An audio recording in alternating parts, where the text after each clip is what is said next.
ஹிந்த் ரஜப் ஒரு பலஸ்தீனிய சிறுமியினுடைய உண்மை கதை. உணர்வுபூர்வமான ஒரு கதை.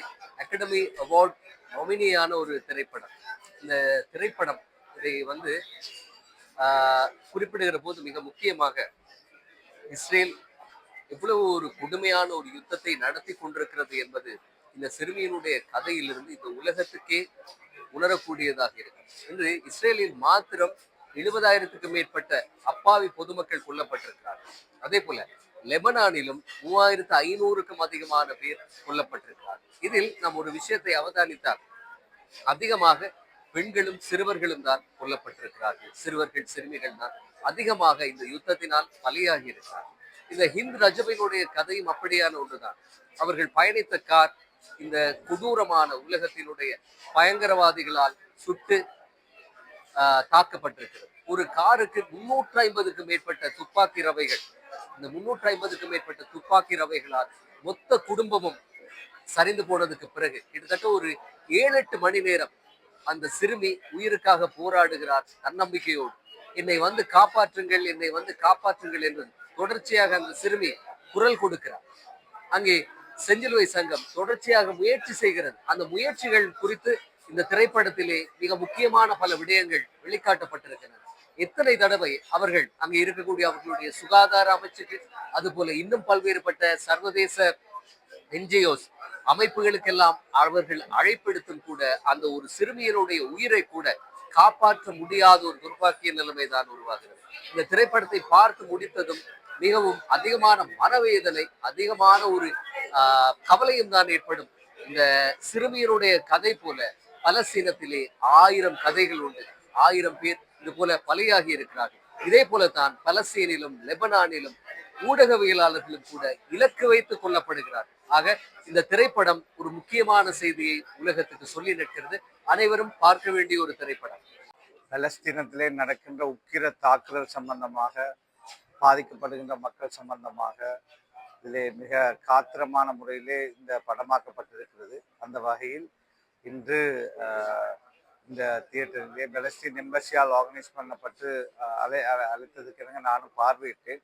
அனைத்து மக்களும் இதை பார்க்க வேண்டிய தேவைப்பாடு இருப்பதை உணர்கிறேன். இன்றைய வாய்ஸ் ஆஃப் ஹிந்த் ரஜப் என்கிற திரைப்படம் திரையிடப்பட்டது. ஒரு டியூனிசிய டைரக்டரால தான் இந்த படம் எடுக்கப்பட்டது.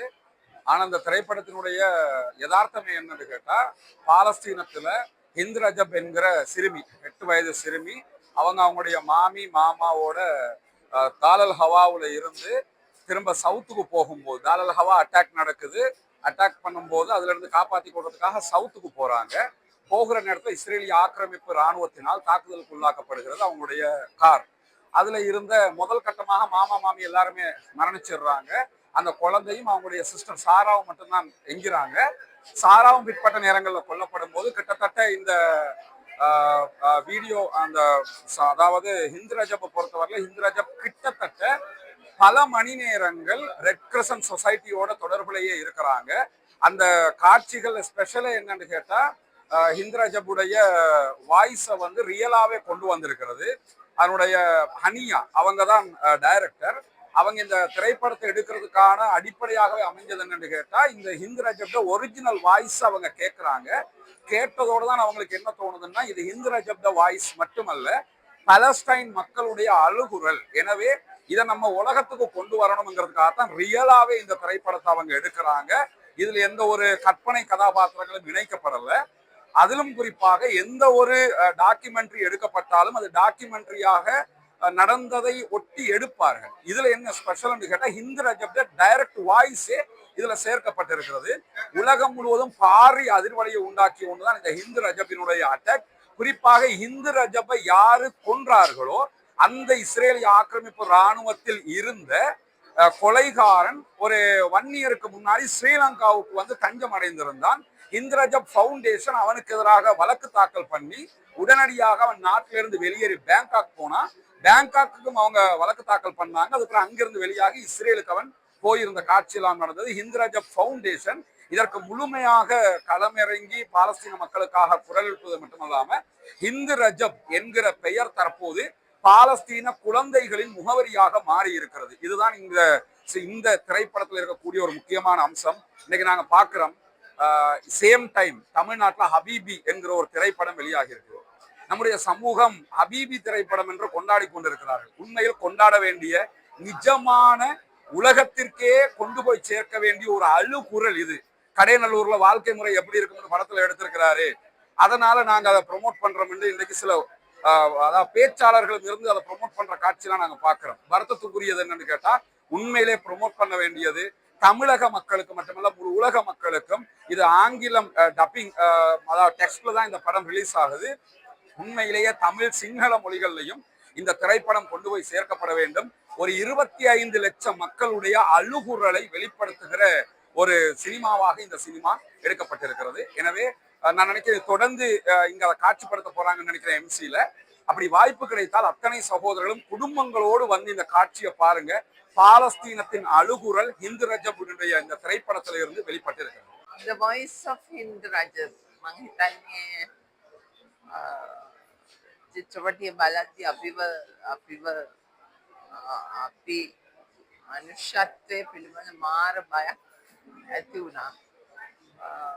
තාම වටිනා චිත්‍රපටයක් මං හිතන්නේ මේ සිලොන් තියටර්ස් මේක මේ තියටර් කොම්ප්ලෙක්ස් එක ආරම්භ කරාට පස්සේ මං හිතන්නේ අද තමයි මේක එළි දකින්නේ. ඉතින් මේ චිත්‍රපටිය අපිට දකින්න සැලැස්වීම ගැන මම සතුටු වෙනවා. අපිට අපි දිහා බලන්න මේ දැනුත් මම මේ කතා කරන වෙලාවෙත් යුද්ධයක් ක්‍රියාත්මක වෙනවා. මේ යුද්ධේ කවද්ද ඉවර වෙන්නේ? මනුෂ්‍යත්වයේ කවද්ද මිනිස්සු තුළට මතුවෙන්නේ? සහ විශාල රටවල් විසින් ඇයි මේ තරම් මේ පුංචි රටවල් හෙලා දකින්නේ? ඔය ප්‍රශ්නේ තමයි මන් තුළ ඇති වුණේ මේ චිත්‍රපටිය දැක්ක. I'm Dr. Rizvi Saleh. I just came after watching this movie. It's a pathetic, hurtful, touching, something that makes me feel, not only me, I think everybody who was sitting there felt helpless. Helpless that we are touched by this tragedy. We just saw the story of one little girl, but I'm sure there are hundreds of other girls who share the same story. And the parents and the siblings of these children, the suffering they have is beyond words. I think the world needs to come and put a stop to this.